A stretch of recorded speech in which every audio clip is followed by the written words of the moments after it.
Do you want to start your sailing adventure and you're looking for information on how to do it? You're in the right place.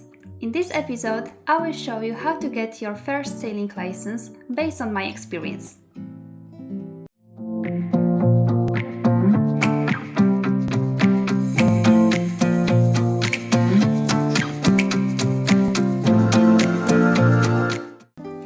If you plan to spend time under the sails, you have to learn the basics of sailing. Obviously, it is not enough for the charter company to rent you a boat for your holidays. The first condition is to have a sailing license, which is accepted in a given country. Luckily, you don't have to take exams in every country you want to visit, because most of the licenses are recognized internationally.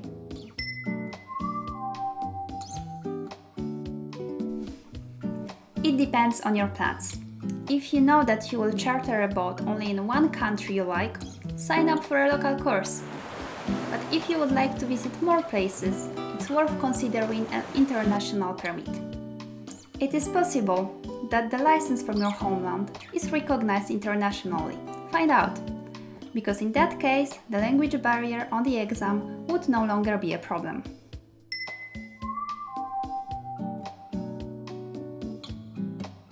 Due to the fact that I like Croatia very much, and the Adriatic Sea is a nice place to sail, I've decided to pass the exam in Croatia.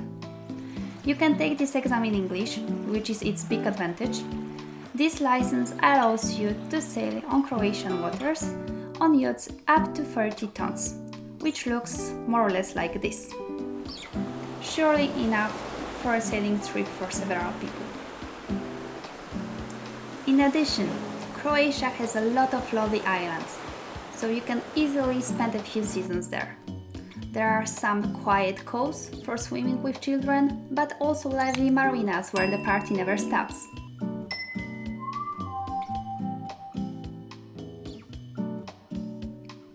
It might be surprising, but the Croatian exam consists of the theory test only.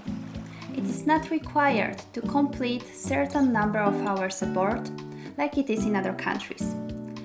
It is not even required to sign up to any course before.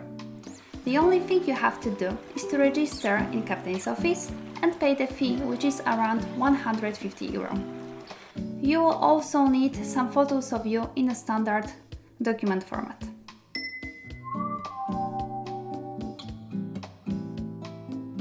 If you've never been on a yacht before, you should definitely invest in a course.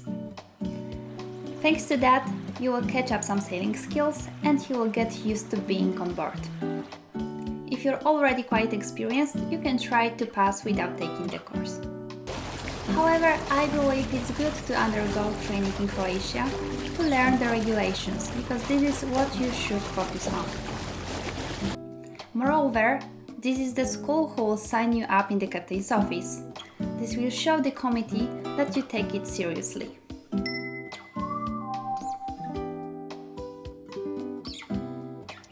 First of all, the water law, traffic rules, priorities, signs, mandatory equipment, lightning, sound signals, flags, and so on. These rules, in rather unchanged form, are applied in most of the countries, so this is universal knowledge. You will also find out how to use VHF radio and phonetic alphabet to communicate with other vessels.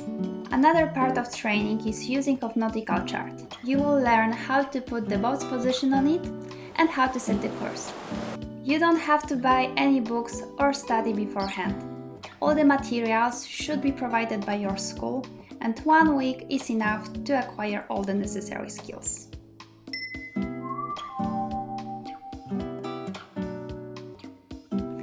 Don't worry, the training also includes the practical part. You will be sailing and learning how to tack, jibe, and anchor. You will find out that boats don't move from point A to point B in a straight line. I know it's shocking. Teachers will explain you all the gear on the boat, and they will show you how to sail without hurting yourself or anybody. In fact, I didn't expect spending so much time on maneuvering in port. It turned out that parking a 15-meter boat in a marina is slightly more difficult than parking a car. For example, in a car you don't have to be worried about the direction of the wind or how the propeller is spinning.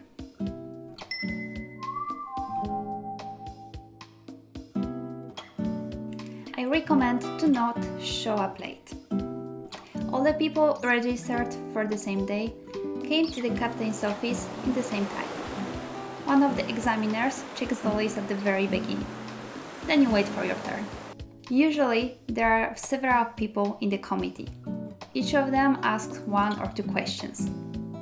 You can expect them to ask you for setting a course on a chart or a boat position. This is a mandatory point and you should be well prepared for it. Next, you will have some questions about regulations.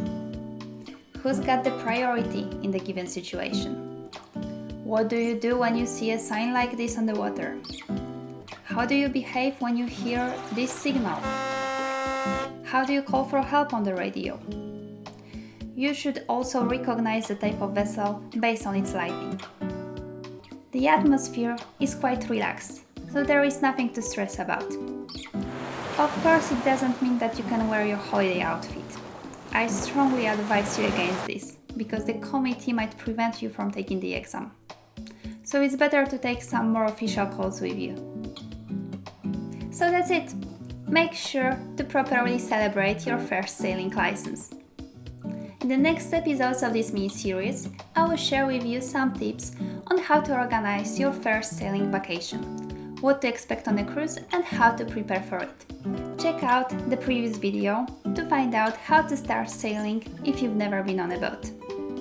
Let me know if this episode was helpful and click on the like button. Subscribe to our channel if you haven't already and click on the bell icon to be notified about our next videos. See you soon!